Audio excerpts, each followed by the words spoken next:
شمس المعارف الکبریٰ اب تک انسانوں کی طرف سے لکھی گئی سب سے شیطانی کتاب ہے، جو کہ جادو اور عملیات پر مشتمل ایک ایسی پر اسرار کتاب ہے جو کہ اپنے پڑھنے والے شخص کو پاگل یا دیوانہ بنا دیتی ہے۔ اس کے لکھنے والے شخص کا کسی کو نہیں پتا، پر عام طور پر کہا جاتا ہے کہ 5ویں صدی ہجری کے اندر شیخ ابو الناصر السراج الطوسی، جسے حمزہ الاصفہانی بھی کہا جاتا تھا، کہ اس نے لکھا، جبکہ بعض روایت کے مطابق الجیریا کے احمد ابو یوسف مالک نام کے شخص نے اسے جنات کی مدد سے اور پرانے جادو نسخوں کی مدد سے لکھا۔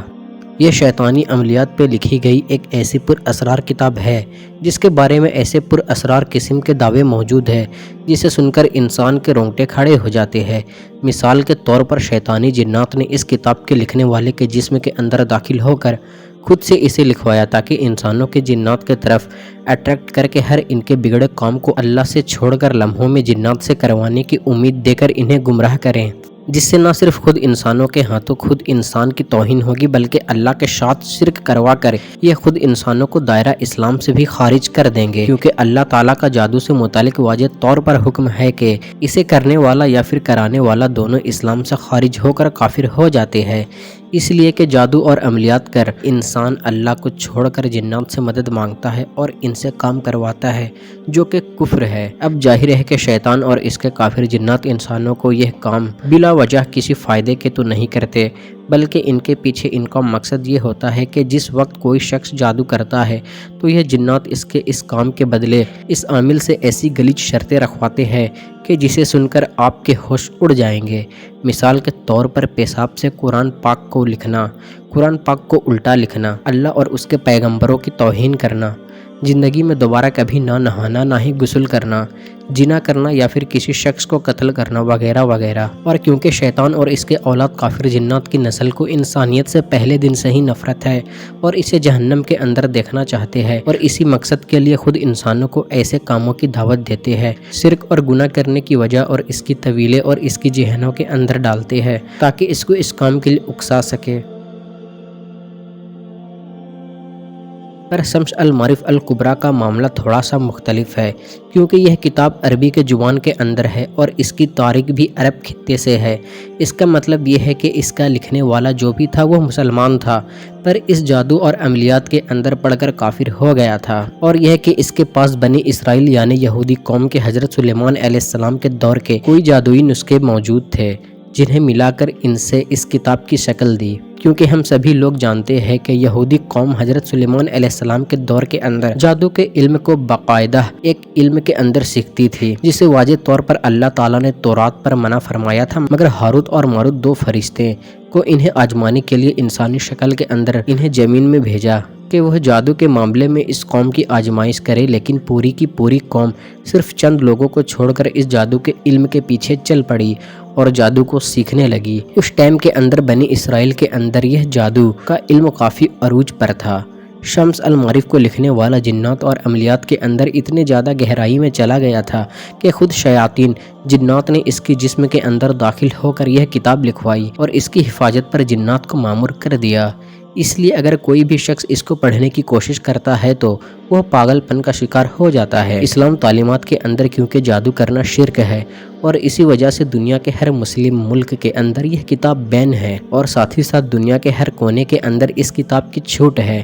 اس بات کا دوسرا ثبوت یہ ہے کہ اس کے لکھنے والوں نے بنی اسرائیل کے جادو کے نسخوں کا استعمال کیا۔ وہ یہ ہے کہ اس کتاب پر عربی کے بعد جس زبان کا سب سے زیادہ جو لفظ استعمال کیے گئے ہیں وہ عبرانی زبان کے اندر ہے، جو کہ یہودی قوم کے مادری زبان تھی اور اب بھی ہے۔ اس کتاب کے اندر جگہ جگہ پر باب العراق کے اندر رایت جادوئی رسومات کے ذکر موجود ہے، اور یہ وہ زمانہ ہے جب پہلی بار بابل کے بادشاہ بخت نصر نے فلسطین کے اندر موجود یہودیوں کی سرزمین کو حملہ کر کے تباہ کر دیا تھا۔ اس نے پہلی بار یہودیوں کی قبلہ ہیکل آف سلیمانی کو تباہ کیا اور یہودیوں کو غلام بنا کر اپنے ساتھ باب العراق لے آیا، جنہیں بعد میں ذوالقرنین بادشاہ نے آزاد کرا کر انہیں اپنا ملک واپس دلوایا۔ یہ اس قوم پر اللہ کا عذاب تھا، کیونکہ یہ جادو اور بد عملی کے اندر حد سے بڑھ گئے تھے۔ کہا جاتا تھا کہ 6 صدی ہجری کے اندر یہ کتاب عرب کے ایک مشہور تاجر محمد علی بن زید کے پاس تھی، اور اس نے یہ کتاب ایک بھاری قیمت دے کر خریدی تھی، کیونکہ اس کی اس وقت صرف ایک ہی کاپی موجود تھی جو کہ اس کے پاس تھی۔ بعد میں اس نے اس کتاب کے اندر عدل بدل کر کے اس کی مزید کاپیاں بنائی اور انہی کاپیوں کے اندر اس کا بیان موجود درج ہے کہ جب بھی اس کتاب کو پڑھنے کی کوشش کرتا تو ایک کالا سیاہ دھواں اس کے نظروں کے سامنے موجود ہوتا، جس کی دہشت اور نحوست سے وہ بے ہوش ہو جاتا۔ لہٰذا یہ کتاب اس نے کسی مسلم دین کے حوالے کر دی اور اس کے بعد تقریباً 100 سال تک یہ کتاب غائب رہی، اور پھر آخرکار 7ویں صدی ہجری کے آخر کے اندر دوبارہ منزل عام پر آئی تو اس میں بہت کچھ بدلا جا چکا تھا۔ اس کتاب کے 577 پنے ہیں اور یہ 4 حصوں کے اندر تقسیم ہے، اور اس کے 40 چیپٹر ہے، جس میں جنات کو قابو کرنے، ان سے کام کروانے کے بہت سارے عملیات اور خفیہ زبان موجود ہے جو کہ شیطان جنات سے رابطہ کروا سکتی ہے۔ اس لیے ہر عام شخص نے جب بھی اسے پڑھنے کی کوشش کی یا تو وہ مارا گیا یا پھر پاگل ہو گیا، کیونکہ جنات کو قابو کرتے وقت ایک عامل کے صرف 2 ہی آپشن ہوتے ہیں کہ یا تو یہ اس جن کو صحیح سے قابو کر لے، اور اگر وہ ایسا نہ کر پایا تو وہ جن اسے زندہ نہیں چھوڑے گا۔ کچھ لوگوں کے مطابق اس کتاب کو اسلام سے جوڑا جاتا ہے، مگر اسلام تعلیمات کی مختلفات پر یعنی شرک پر لکھی گئی ہے، لہٰذا اسلام سے اس کا کوئی تعلق نہیں ہے۔ کہا جاتا ہے کہ یمن کے علاقے عدن کے اندر روحانی عامل السائی نے جنات کو چکمہ دے کر اس کتاب کو پورا پڑھ لیا تھا، اور جنات کو قابو کرنے کا وظیفہ قبرستان کے اندر جا رہا تھا کہ اس وقت قبر کے اندر اس کا پاؤں گھسنے کی وجہ سے یہ قبر کے اندر گر گیا، اور جنات نے موقع پا کر اس کے دماغ پر قبضہ کر لیا اور یہ اپنے ہوش کھو بیٹھا۔ یہ 10 سال تک ایسے ہی دیوانہ اور پاگل بن کر گھومتا رہا۔ آخرکار اسے جب ہوش آیا تو اس نے اس کام سے توبہ کر لیا، مگر اس کے کہانی پر کبھی کسی کو یقین نہیں آیا۔ دیکھیں، شیطان کے ساتھ معاملہ کرتے وقت بظاہر ایک انسان کو یا پھر عامل کو یہ فائدہ نظر آ رہا ہوتا ہے کہ شیطان اس کے تمام کاموں کو فوراً سے کر دے گا، مگر شیطان کی فطرت ہی ہے مکاری اور دھوکے بازی۔ اصل میں وہ شخص یعنی عامل خود کو دھوکہ دے رہا ہوتا ہے اور خود کو تباہی کے اندر لے جا رہا ہوتا ہے،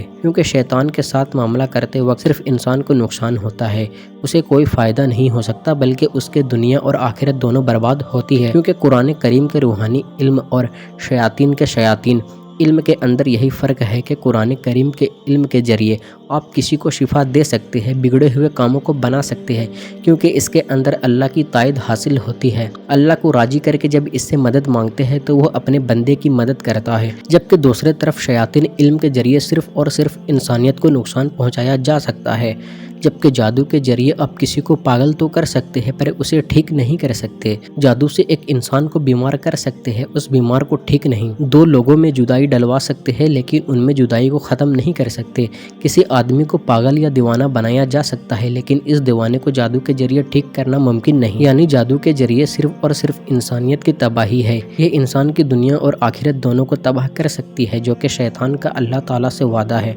اور اس کا دنیا کے اندر مقصد ہے۔ اس لیے جتنا ہو سکے ایسے چیزوں سے اور کفریات کے عملیات سے خود کو بچائے اور اپنے ایمان کی حفاظت کرے۔ اللہ تعالیٰ ہمیں سمجھنے کی اور نیک عمل کرنے کی توفیق عطا فرمائے، آمین۔ اگر یہ ویڈیو آپ کو اچھا لگا اور اس سے کچھ سیکھنے کو ملا تو اس ویڈیو کو لائک کریں اور زیادہ سے زیادہ شیئر کریں، اور بھی ایسے ویڈیوز دیکھنے کے لیے ہمارے چینل کو سبسکرائب کر لیں۔